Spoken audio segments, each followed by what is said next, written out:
తాకట్లో ఉన్న మీ బంగారాన్ని విడిపించి ఆ రోజు ఆన్లైన్ రేటుకి కొంటాం. Sharma gold company.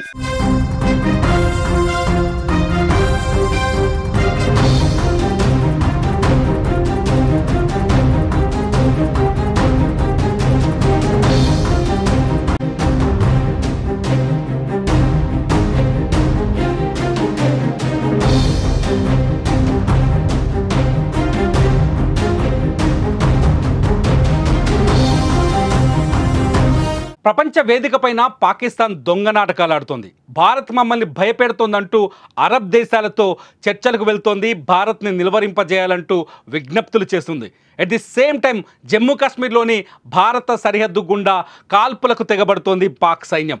తాజాగా కుప్వారా, బారాముల్లా సెక్టార్లో శుక్రవారం రాత్రి కూడా పాక్ సైన్యం భారత సైన్యం పైన కాల్పులకు తెగబడింది. గడిచిన 10 రోజులుగా పాక్ సైన్యం భారత సైన్యం పైన సరిహద్దుల వెంట కాల్పులు జరుపుతూనే ఉంది. ఇటు అరబ్ దేశాలతో మాట్లాడుతూనే పాకిస్తాన్ సైబర్ నేరగాళ్లను కూడా భారత్ పైకి ఊసిగొలుపుతోంది. గడిచిన 10 రోజుల్లో దాదాపు 10 లక్షల సార్లు సైబర్ నేరగాళ్లు భారత ప్రభుత్వ సైట్లపైన, ఆర్మీ, రక్షణ సైట్లపైన సైబర్ దాడులకు తెగబడ్డారు. చాలా సైట్లని హ్యాక్ చేసేందుకు ప్రయత్నిస్తున్నారు. ఈ హ్యాకింగ్ అంతా ఇండోనేషియా, మొరాకో దేశాల నుంచి కొనసాగుతున్నట్టుగా తెలుస్తోంది. టర్కీ నుంచి దిగుమతి చేసుకున్న ప్రత్యేక సైబర్ నేరగాళ్ల అండతో ఈ దాడులకు తెగబడుతున్నట్టుగా భారత ఇంటెలిజెన్స్ వర్గాలు అంచనా వేస్తున్నాయి. నిన్న కూడా కశ్మీర్కి సంబంధించిన ఆర్మీ స్కూల్స్తో పాటు అక్కడ విశ్రాంత ఉద్యోగులు, రిటైర్డ్ ఉద్యోగులకు సంబంధించిన హెల్త్ వెబ్సైట్లపైన కూడా పాక్ సైబర్ నేరగాళ్ల దాడులు జరిగినట్టుగా ఆధారాలు బయటకు వచ్చాయి. మొత్తంగా పాకిస్తాన్ భయపడుతున్నామంటూనే భారత్పై దాడికి రెడీ అవుతోంది, కయ్యానికి కాలు దూతోంది. ఇదిలా ఉంటే పాకిస్తాన్ ప్రధాని షహబాజ్ షరీఫ్ నిన్న ఇస్లామాబాద్లో కీలక సమావేశాన్ని నిర్వహించారు. సౌదీ, యుఏఈతో పాటు కువైట్ దేశాల ప్రతినిధులతో ఆయన సమావేశమయ్యారు. ఈ సమావేశంలో భారత్ని నిలువరింపజేయాలంటూ ఆ దేశాల ప్రతినిధులకు విజ్ఞప్తులు చేశారు. పుల్వామా దాడి తర్వాత భారత్ ఏ క్షణమైనా తమపైన దాడికి తెగబడొచ్చని, యుద్ధానికి పాల్పడొచ్చని పాకిస్తాన్ భయపడుతున్నట్టుగా ఈ చర్చలతో అర్థమవుతోంది. షహబాజ్ చాలా స్పష్టంగా యుఏఈ, సౌదీ, కువైట్ దేశాల ప్రతినిధులకు చెప్పారు, భారత్ని చర్చలకు సిద్ధం చేయండి, భారత్తో యుద్ధానికి మేము సిద్ధం లేము అంటూ తమ పిరికితనాన్ని బయటపెట్టినట్టుగా అర్థమవుతోంది. ఇటు సింధు నది జలాల నిలిపివేతతో పాకిస్తాన్కి ఒక అతిపెద్ద కష్టం ఏర్పడింది. సింధు జలాల నిలిపివేతతో పాకిస్తాన్ తీవ్రమైన ఆర్థిక ఇబ్బందుల్లోకి వెళ్ళే అవకాశం స్పష్టంగా ఉంది. ఈ ఇబ్బందుల నేపథ్యంలో పాకిస్తాన్ యుద్ధానికి వెనకడుగు వేస్తూనే, ఇటు కయ్యానికి కాలు దూతూనే అటు యుద్ధానికి వెనకడుగు వేస్తున్నామంటూ ప్రపంచ వేదికపైన దొంగ నాటకాన్ని ప్రదర్శిస్తోంది. పుల్వామా దాడితో మాకు ఎటువంటి సంబంధం లేదని చెప్పుకునే ప్రయత్నంలో భాగంగా అరబ్ దేశాలతో దొంగ చర్చలు చేపట్టినట్టుగా అర్థమవుతోంది. అరబ్ దేశాల ప్రతినిధులకు పాకిస్తాన్ ప్రధాని చాలా స్పష్టంగా చెప్తున్నారు, పుల్వామా దాడితో ఎటువంటి సంబంధం తమకు లేదని. కానీ చాలా స్పష్టంగా అర్థమవుతుంది, పాకిస్తాన్ పెంచి పోషించిన లష్కరే తోయిబా తయారు చేసిన ది రెసిస్టెంట్ ఫ్రంట్ పుల్వామాలో దాడులకు తెగబడినట్టుగా అర్థమవుతుంది. అంతేకాదు ఇస్లాం దేశాలన్నింటిలో ఉగ్రవాదాన్ని ప్రేరేపిస్తున్న హమాస్ లాంటి సంస్థల సహకారాన్ని కూడా పాకిస్తాన్ లష్కరే తోయిబాకి అందించినట్టుగా అర్థమవుతుంది.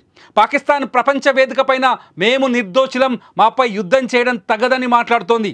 అంతేకాదు సింధు జలాలను ఆపి భారత్ మాకు శాపాన్ని పెట్టిందని, మా ఆర్థిక వ్యవస్థని దెబ్బతీసే ప్రయత్నం చేస్తోందని భారత్పై ఆరోపణలు మొదలు పెడుతోంది. కానీ అదే ప్రపంచ వేదికకు కనబడకుండా సైబర్ దాడులకు పాల్పడుతుంది పాకిస్తాన్. అదే ప్రపంచ వేదికలకు కనపడకుండా సరిహద్దు వెంట వరుసగా కాల్పులకు దిగబడుతోంది. ఎప్పుడైతే పహల్గామ్ దాడి జరిగిందో, దాడి జరిగిన మరుక్షణం నుంచే సరిహద్దు వెంట జమ్మూ కాశ్మీర్లోని కుప్వారా, బారాముల్లా, జమ్మూ సెక్టార్లో అనేక చోట్ల పాక్ సైన్యం వరుసగా సీజ్ ఫైర్కు పాల్పడుతోంది, వరుసగా కాల్పులు జరుపుతూనే ఉంది. ఇప్పటివరకు భారత సైన్యం ఈ కాల్పుల్ని తిప్పికొట్టినప్పటికీ పాకిస్తాన్ మాత్రం వెనకడుగు వేయట్లేదు. మరోవైపు యుద్ధానికి మేము రెడీ అన్నట్టుగా మిస్సైల్స్ ప్రదర్శన చేస్తోంది. నిన్న ఆర్మీ ప్రదర్శన కూడా పాకిస్తాన్లో జరిగింది. మరోవైపు అణ్వాయుధాలని, ఆయుధాలని బార్డర్కు తరలిస్తోంది. ఇటు ఆటం బాంబులు వేస్తామని భారత్ను బెదిరిస్తోంది. ఇవన్నీ చేస్తూనే మేం తప్పు చేయలేదు, భారత్ను నిలువరింపజేయండి అంటూ ప్రపంచ దేశాల ముందు దొంగ కన్నీరు, మొసలి కన్నీరు కారుస్తోంది.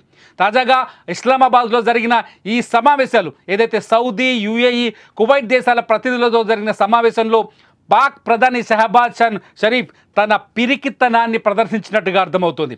మొత్తానికి పాకిస్తాన్ బుద్ధి తెచ్చుకోకపోగా భారత్ వంటి శాంతియుత దేశం పైన దాడి చేయకూడదనే బుద్ధి తెచ్చుకోకపోగా మేము తప్పు చేయలేదని దొంగ నాటకాన్ని ఆడటం చాలా స్పష్టంగా మనం గమనించవచ్చు.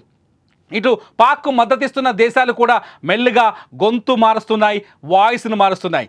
పాక్ ఒక ఉగ్ర ప్రేరేపిత దేశమని, పాక్తో మొత్తం ప్రపంచానికే నష్టమని చైనా, టర్కీ వంటి దేశాలు కూడా పునరాలోచనలో పడ్డట్టుగా తెలుస్తోంది.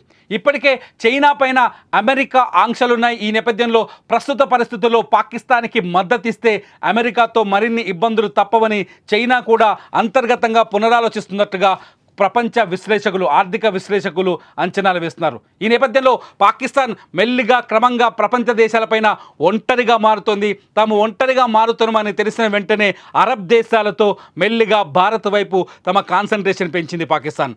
అరబ్ దేశాలతో భారత్కున్న సత్సంబంధాలని ఆసరగా చేసుకొని యుద్ధాన్ని నిలువరింపజేయాలని ఆలోచనకు వస్తున్నట్టుగా తెలుస్తోంది. భారత్ ఒకవేళ యుద్ధానికి పాల్పడితే తీవ్రంగా నష్టపోతామని పాకిస్తాన్ అరబ్ దేశాల ముందు మొరపెట్టుకున్నట్టుగా సమాచారం అందుతోంది. అంతర్జాతీయ వార్తా సంస్థలు ఈ వార్తని చాలా స్పష్టంగా రాస్తున్నాయి. విదేశీ నిన్న జరిగిన దౌత్య చర్చల్లో పాకిస్తాన్ ప్రధాని చాలా స్పష్టంగా చెప్పినట్టుగా తెలుస్తోంది.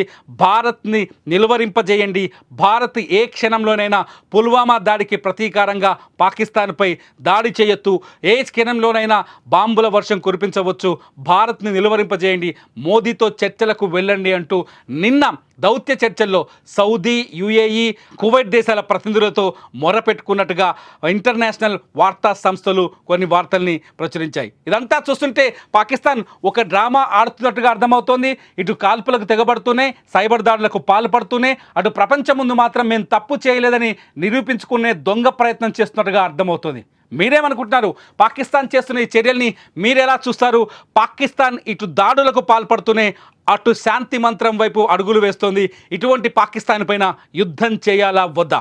మీరేమనుకుంటున్నారో మీ అభిప్రాయాన్ని వీడియో కింద రాయండి. మీ కామెంట్స్ పైన నేను మరో వీడియో చేస్తా. చూస్తూనే ఉండండి సుమన్ టీవీ.